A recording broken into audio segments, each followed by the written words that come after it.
Hey guys, welcome back to Nature's Cadence Farm. Today we're going to be working with some apple seeds and apple trees and some planters. So go ahead and tell them what we're doing today. So this is an apple tree that we grew here on the farm.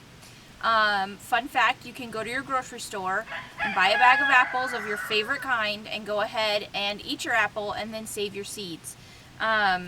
What you can do is take those seeds and put them in a little plastic baggie with a moist paper towel, and within about a week or so, a little less sometimes, you should see a small root germinating out of it. So at that point we then stuck our seeds in these, they're called like bookend planters, so they open all the way up so that when this allows the tree roots to grow nice and long like that. You can take out the whole plug without disturbing your roots at all. This comes in a little kit.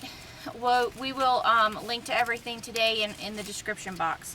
But what we're going to do today is actually transplant this up into what is called an air prune pot, and it prunes all the roots all the way around. So let's go get that and we'll get it open for you.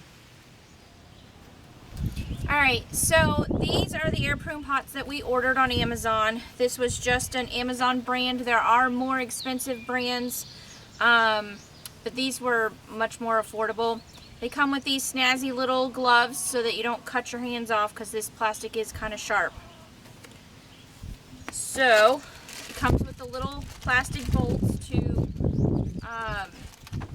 tie the things together. Everything comes flat packed. This is the 1.5 gallon size. It comes with the little discs. This is the bottom of your pot. And these are actually your walls. See? So each little one of these is a hole.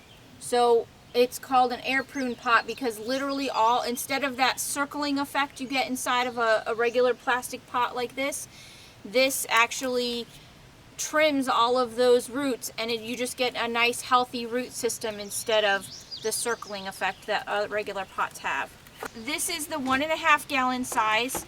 This other one we got is the 5 gallon size. When you put together the 5 gallon size, it's just one sheet.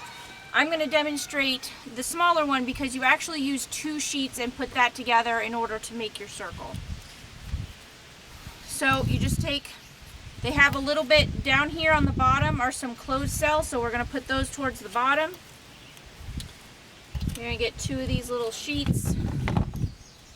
This is kind of hard to do with slippery gloves on. I apologize for the roosters. We've tried for the last 20 minutes to get them to be quiet and they will not.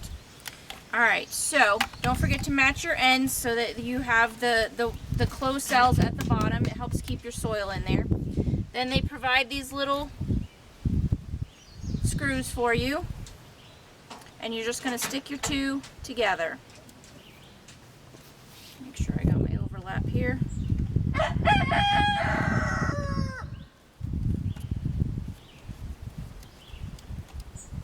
Alright, get that all the way in, and one more for the top. Alright, so then it comes with these discs. These are kind of concave at the top. This little nub goes on the outside. You're going to stick that in your bottom row there and wrap your sheet around it.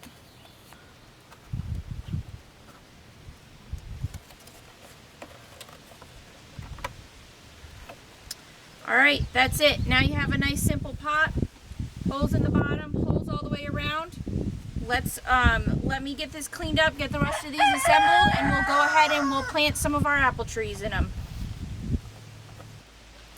Alright guys, we got all of our pots filled up with some soil. We are going to go ahead and transplant our little apple transplants into here.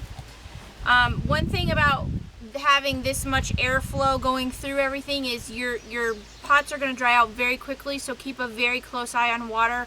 we're actually going to put trays under these and keep watering them that way because it gets very hot here in Virginia, and it's currently June. Actually, it's Father's Day. Happy Father's Day to everybody out there. So just something to be mindful of, that you need to keep a very close eye on your water. Make sure your stuff stays nice and moist. So we're just kind of going to pop us out.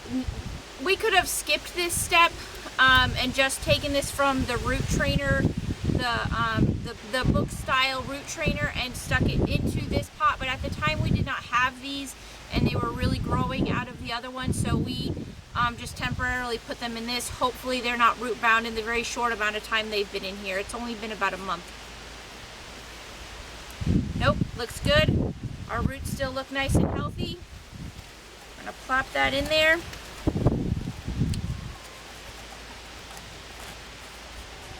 Alright, I'm probably going to top with a little more soil, then we're going to water, and that way everything, we're just going to keep on growing. So the plan for these is that we are going to grow these in these pots until they get quite a bit bigger. Once they are big enough to put into the land, we'll start planting them out around the property. We already have cages made and everything so that we can keep the deer off of them.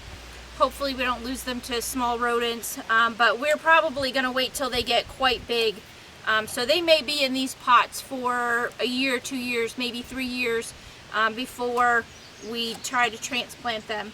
There's also this bigger size that we plan on using for bigger seeds. Like we might try some peach seeds in this kind of size so that we can just put them directly in here, because the big peach pits are not going to fit in those little book style root trainers. So that's why we got this size as well. And then this also will go straight from this pot into the land wherever we decide to, what its final resting place is. So all right, let's plant the rest of these real quick.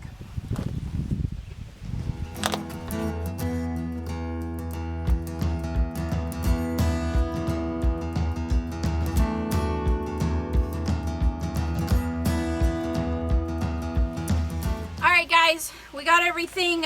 We topped off the soil, got them watered really well. Like I said, we're going to put them in some trays for the summer because it's just so ridiculously hot here. They will dry out very quickly. One thing I did want to mention is apple seeds, whatever you get, you know, if you get your Pink Lady or your Granny Smiths, whatever, that is not necessarily what you are going to get out of apple seeds. They don't breed true like that. The good thing about store-bought apples is most likely all of the apples in that orchard in a very large distance, commercially made, are probably all the same variety of apple, because that commercially makes it convenient for them to harvest everything all at the same time. So we might actually get what we initially planted. However, a lot of times when you plant apples, what you wind up with is what they call cider apples. They wind up being very bitter and not tasting very good. They don't always come out sweet. In that case, what typically is done with them is they're turned into hard cider. Mr. Cadence and I don't drink, so we will not be making hard cider with our apples, but we could certainly sell them to any of the number of local breweries that are here in Virginia. There's just a ton of them, and some of them do make cider, so I'm sure that they would still like our apples if that was the case. Or, you know, you could just use them as animal fodder. We have pigs to feed, we have goats to feed, we even have dogs that like apples, so I don't know if they would like a bitter apple, but they might. So no matter what, even if this experiment goes awry and they are not good for human consumption in the way that they don't taste good, there is something somewhere that they can be used for, so it will not be wasted. We here have over 100 acres. We have plenty of space to be able to plant as many as we want and run this experiment. If you have a small amount of space and you want a very specific kind of apple, that is a case where you're going to need to purchase something that has been grown already from a nursery, that's been grafted. It's on different rootstock typically. So in those cases, you will want to buy something specific. We know going into this that it's going to be a surprise what we get. If we get one tree out of a bunch of them, out of these 4 that taste good, that's more than enough apples for the 2 of us for the season. So either way, that's it for here. Yep. Happy Father's Day again to all the fathers out there, and Thanks for watching, and we'll see you next time. bye.